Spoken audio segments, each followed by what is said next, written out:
Assalamualaikum warahmatullahi wabarakatuh. Perkenalkan, kami dari kelompok 6 produktivitas perairan kelas M03. Di sini kami akan menjelaskan atau mempresentasikan hasil diskusi kami mengenai pengukuran produktivitas primer menggunakan metode karbon. Sebelum lanjut ke materi, izinkan kami untuk memperkenalkan anggota kami, yaitu ada saya sendiri, Nanda Rofian Rahman, kemudian yang kedua ada Tabita Eka Wulanasi, kemudian yang ketiga itu ada Nikadek Dwi Puspita, yang keempat ada Rahmi Mutiara, kelima ada Rizky Haikal Laksana, dan yang terakhir adalah Eleonora Febrista Arkin. Di sini kami akan memaparkan hasil diskusi kami mengenai pengukuran produktivitas primer menggunakan metode karbon. Sebelum membahas mengenai metode karbon sendiri, izinkan saya untuk menjelaskan mengenai produktivitas primer itu sendiri. Produktivitas primer adalah kecepatan terjadinya proses fotosintesis atau pengikatan karbon dan produksi karbohidrat atau zat organik dalam satuan waktu dan volume tertentu. Kemudian pada ekosistem akuatik atau sistem perairan atau ekosistem perairan, produktivitas primer didominasi oleh fitoplankton, sehingga fitoplankton di sini sangat berperan dalam proses produktivitas primer. Kemudian dalam konsep produktivitas dikenal istilah produktivitas primer kotor atau gross primary productivity dan juga produktivitas primer bersih atau net primary productivity. Produktivitas primer kotor merupakan laju total fotosintesis termasuk bahan organik yang dimanfaatkan untuk respirasi selama jangka waktu tertentu, atau produktivitas primer kotor sendiri itu disebut juga dengan produktivitas total atau asimilasi total. Kemudian produktivitas primer bersih merupakan laju penyimpanan bahan organik di dalam jaringan setelah dikurangi untuk pemanfaatan respirasi selama jangka waktu tertentu. Dalam proses produktivitas primer di perairan, tentunya terdapat faktor-faktor yang mempengaruhi produktivitas tersebut. Yang pertama itu adalah penetrasi cahaya atau cahaya yang bisa masuk ke dalam perairan. Cahaya matahari merupakan gabungan cahaya dengan panjang gelombang dan spektrum warna yang berbeda-beda, serta daya tembus tiap spektrum warna yang berbeda-beda. Sehingga kebutuhan cahaya merupakan suatu batas fundamental distribusi seluruh organisme fotosintesis. Untuk itu, organisme harus hidup berada pada daerah lapisan permukaan atau zona fotik, sehingga energi matahari diperoleh lebih banyak untuk berfotosintesis. Kemudian yang kedua yaitu nutrien. Ketersediaan nutrien di perairan merupakan faktor pembatas bagi pertumbuhan organisme autotrof. Dengan demikian, efisiensi nutrien dalam ekosistem perairan tentunya akan menjadi sangat penting untuk memelihara produktivitas primer tersebut. Kemudian yang ketiga yaitu klorofil. Konsentrasi klorofil merupakan indikator utama untuk mengestimasi produktivitas primer dan merupakan variabel penting dalam proses fotosintesis. Sebaran dan tinggi rendahnya konsentrasi klorofil sangat terkait dengan biomasa organisme autotrof yang tentunya nanti akan berkaitan dengan proses fotosintesis dan juga kondisi suatu perairan. Kemudian yang keempat yaitu suhu. Suhu pada perairan sangat berperan dalam mengendalikan ekosistem perairan. Secara umum, laju fotosintesis fitoplankton meningkat dengan meningkatnya suhu perairan, tetapi akan menurun secara drastis setelah mencapai suatu titik suhu tertentu. Selanjutnya yaitu kekeruhan. Tingginya kekeruhan akan mempengaruhi penetrasi cahaya yang masuk ke perairan yang akan berdampak pada penurunan produktivitas primer di perairan. Sehingga dapat kita simpulkan semakin keruh suatu perairan tersebut, maka cahaya atau penetrasi cahaya yang masuk ke dalam perairan akan semakin berkurang, sehingga nantinya akan mengurangi produktivitas primer di perairan tersebut. Kemudian arus. Nah, arus ini sendiri hubungannya dengan produktivitas primer yaitu semakin tinggi tingkat arus, maka menyebabkan tingkat produktivitas semakin rendah. Hal itu dikarenakan nutrien yang tidak dapat digunakan oleh organisme autotrof sebagai bahan baku dalam proses fotosintesis. Kemudian yaitu kedalaman. Nah, kedalaman di sini akan berpengaruh terhadap penetrasi cahaya yang masuk ke suatu perairan. Nah, pada umumnya, seiring dengan bertambahnya kedalaman, maka penetrasi cahaya yang masuk akan semakin berkurang, sehingga akan berdampak pada produktivitas primer di perairan. Bahasan selanjutnya adalah pengukuran produktivitas primer menggunakan metode karbon. Sebelumnya, karbon aktif atau radiokarbon dapat dijadikan sebagai salah satu metode yang digunakan untuk pengukuran produktivitas primer yang berada di perairan. Karbon aktif atau radiokarbon dapat diintroduksi melalui suplai karbon dioksida yang nantinya diasimilasikan oleh tumbuhan dan dipantau untuk mendapatkan perkiraan produktivitas. Sebenarnya metode ini mempunyai kelebihan daripada metode-metode pengukuran yang lain. Hal itu dikarenakan metode ini dapat dipakai di berbagai tipe ekosistem tanpa melakukan penghancuran atau perusakan terhadap ekosistem tersebut.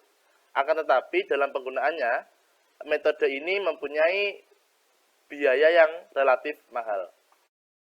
Assalamualaikum warahmatullahi wabarakatuh. Di sini saya, Tabita Eka Wulanasi dan Dikadik Dwi Puspita akan mempresentasikan tentang metode radiokarbon dan rumus perhitungannya.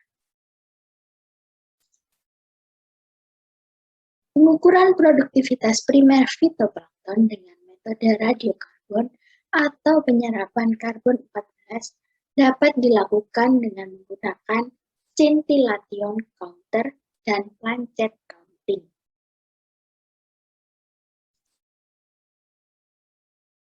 Metode radiokarbon dengan scintillation counter.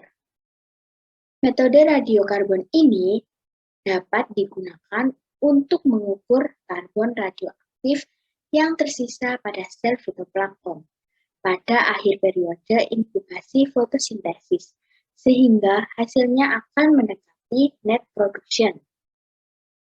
Metode pengukuran karbon radioaktif merupakan metode pengukuran produktivitas primer yang paling tepat. Metode ini mampu mengukur produktivitas primer besi dengan menggunakan botol yang mengandung radioaktif yang ditambahkan sebagai karbonat. Metode ini bisa dikatakan relatif lebih tepat, namun memerlukan biaya yang cukup mahal dan peralatan yang lebih kompleks.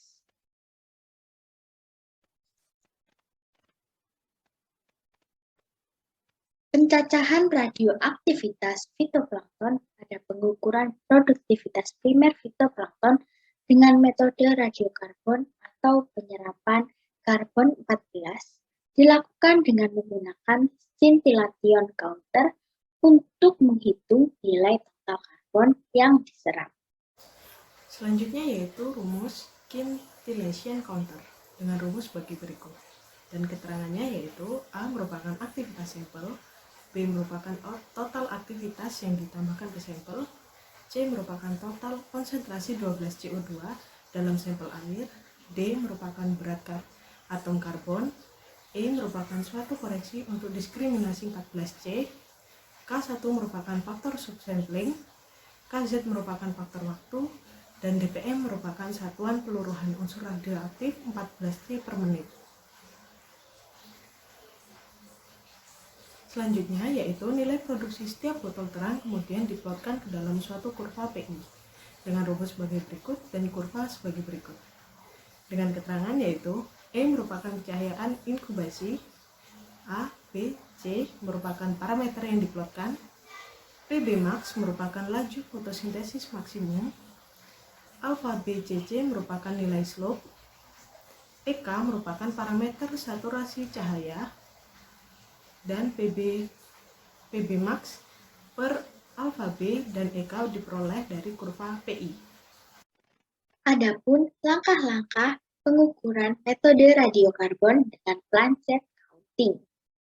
Langkah yang pertama yaitu air contoh diambil sama seperti air contoh D, yaitu 2 botol terang dan 1 botol gelap pada kedalaman tertentu.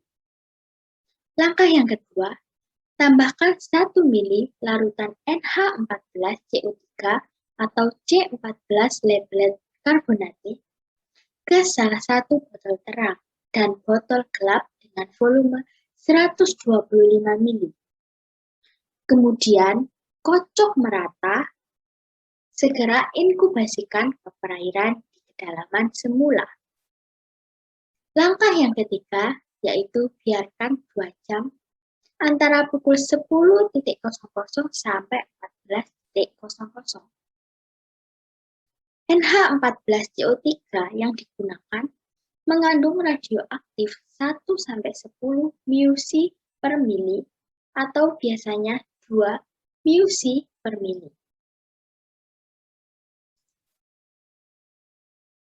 Langkah yang keempat, pada satu botol terang yang tersisa, gunakan sampel untuk mengukur temperatur, pH, dan alkalinitas total. Langkah yang kelima, yaitu setelah inkubasi, saring sampel dengan membran filter untuk memekatkan sel-sel fitoplankton. Langkah keenam, selanjutnya radiokarbon terasimilasi dihitung dengan plancet counting atau liquid scintillation atau kiloan counting. Geiger-Müller detector.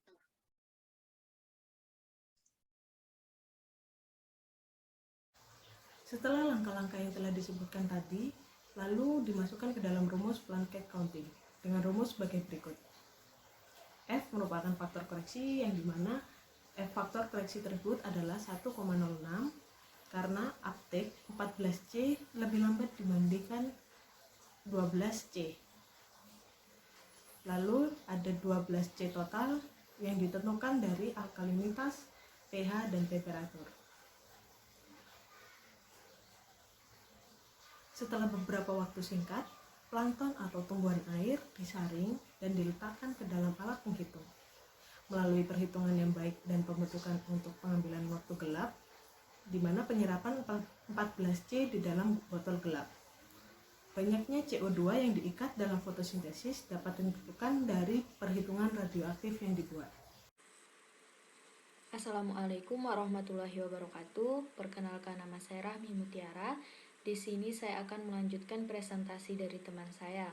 Di sini saya akan menjelaskan tentang rumus produktivitas primer dengan menggunakan metode karbon. Di sini ada metode botol terang dan botol gelap. Pengukuran produktivitas primer dilakukan dengan menggunakan metode botol terang dan gelap. Pada setiap titik pengambilan sampel, dilakukan pada bagian permukaan dan dasar perairan dengan menggunakan alat pengisap air atau menggunakan pompa air. Sampel air pertama yang diambil yaitu di awal pada botol inisial atau I, kemudian diawetkan dan disimpan dalam cool box. Kemudian dimasukkan sampel air ke dalam botol-botol inkubasi yang telah disediakan berupa botol terang dan juga botol gelap. Selanjutnya, setelah pengisian pada masing-masing botol dilakukan, kemudian botol diinkubasi pada daerah yang telah ditentukan pada masing-masing titik pengambilan sampel. Setelah inkubasi berlangsung sesuai dengan waktu yang telah ditentukan, sampel kemudian diangkat lalu diberikan larutan pengawet dan diamankan bersama botol inisial di dalam cool box. Selanjutnya di sini ada rumus dari metode botol terang dan botol gelap. Dengan keterangan GPP merupakan produktivitas primer kotor, NPP merupakan produktivitas primer bersih, O2BT merupakan oksigen pada botol terang setelah diinkubasi, O2BG merupakan oksigen pada botol gelap setelah diinkubasi, PQ merupakan koefisien fotosintesis, T merupakan lamanya inkubasi, 1000 merupakan konversi liter, 0,375 merupakan koefisien konversi oksigen menjadi karbon. Selanjutnya, berdasarkan metode botol gelap dan terang, maka akan diperoleh konsentrasi oksigen pada botol inisial atau I, botol gelap merupakan D, dan serta botol terang merupakan L. Produktivitas primer perairan dihitung dengan rumus Wetzel dan Likens. Yang pertama ada respirasi komunitas plankton dengan rumus R sama dengan I dikurang D, di mana I merupakan botol inisial dan D merupakan botol gelap. Yang kedua ada produksi primer bersih dengan rumus NPP sama dengan L dikurang I, di mana L merupakan botol terang dan I merupakan botol inisial. Dan yang terakhir ada produksi primer kotor dengan rumus GPP sama dengan L dikurang D, di mana L merupakan botol terang dan D merupakan botol gelap. Selanjutnya, untuk menentukan nilai GPP dan NPP, dalam karbon maka dilakukan konversi dari oksigen menjadi karbon dan dikalikan dengan koefisien fotosintesis sebesar K1,2. Terima kasih, mungkin hanya ini yang dapat saya presentasikan. Selanjutnya akan dilanjutkan oleh teman saya. Selanjutnya saya akan menjelaskan tentang kelebihan dan kekurangan metode karbon. Sini ada kelebihan metode karbon. Yang pertama yaitu bisa melakukan di berbagai jenis ekosistem. Dan metode ini tidak merusak ekosistem tersebut. Terus yang kedua ada pada kegiatan metode karbon ini dilakukan dengan mudah dan cepat. Yang ketiga, memiliki keunggulan perhitungan yang lebih akurat dari metode yang lainnya. Yang dimaksud lebih akurat yaitu jika dibandingkan dengan metode penandaan, metode karbon ini sangat akurat, yaitu kehilangan anorganik sebesar 13%, inkubasi absorpsi energi sebesar 14%, dan total perbedaan penyinaran dari percobaan sebesar 7,7%. Hasil ini menunjukkan bahwa pengamatan dengan metode karbon hampir sama dengan produktivitas bersih. Kemudian ada kekurangan metode karbon. Yang pertama, dalam metode ini diperlukan alat yang lengkap dan canggih dan membutuhkan biaya yang mahal. Kemudian yang kedua, yaitu melibatkan unsur radioaktif, di mana harus berhati-hati dalam melakukan kegiatan tersebut agar tidak berdampak pada lingkungan. Dan berikut ada referensi yang saya gunakan. Perkenalkan, nama saya Eleonora Febrista. Di sini saya akan membahas tentang studi kasus produktivitas primer dengan metode karbon. Pada studi kasus produktivitas primer dengan metode karbon ini, kelompok kami menggunakan jurnal yang berjudul Bioprospektif Perairan Berdasarkan Produktivitas Estuari Sungai Serayu Cilacap Indonesia tahun 2017. Berikut merupakan screenshot jurnal yang akan kelompok kami gunakan untuk studi kasus. Selanjutnya yaitu adalah perbedaan histogram. Ada gambar 2 dan gambar 3, di mana gambar 2 menunjukkan histogram rata-rata kekayaan dan kelimpahan fitoplankton, sedangkan gambar 3 menunjukkan histogram rata-rata produktivitas primer perairan dalam bentuk karbon. Dapat kita lihat pada gambar 2, di situ ada grafik yang paling berbeda. Di stasiun 3, rata-rata kelimpahan fitoplankton yang disajikan pada gambar 2 menunjukkan bahwa stasiun 3 memiliki kelimpahan tertinggi pada pasang tertinggi maupun surut terendah. Selanjutnya di samping kanan, ada gambar 3 yang menunjukkan histogram rata-rata produktivitas primer perairan dalam bentuk karbon. Rata-rata produktivitas primer perairan pada saat pasang tertinggi hasilnya lebih tinggi dibandingkan saat surut terendah. Hal ini disebabkan karena saat surut terendah, kekeruhan akan lebih rendah dibandingkan pada saat pasang tertinggi.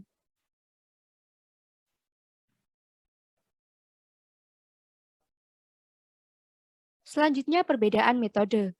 Kedua metode pengukuran produktivitas primer, yaitu kelimpahan fitoplankton dan produktivitas primer perairan dalam bentuk karbon, menunjukkan hasil yang berbeda, terutama pada stasiun 3. Kelimpahan fitoplankton pada stasiun 3 tidak seiring dengan yang digambarkan dengan metode produktivitas perairan dalam bentuk karbon. Pendekatan dengan menggunakan kelimpahan fitoplankton menunjukkan stasiun 3 memiliki kelimpahan tertinggi.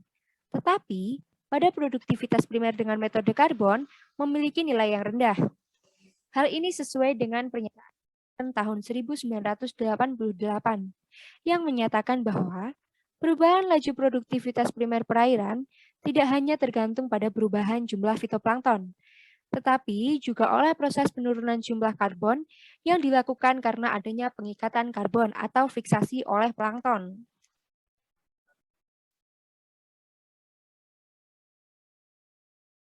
Berikut merupakan daftar pustaka yang saya gunakan untuk menyusun PPT studi kasus tentang penggunaan metode karbon. Terima kasih. Berikut merupakan daftar pustaka atau referensi yang kami gunakan.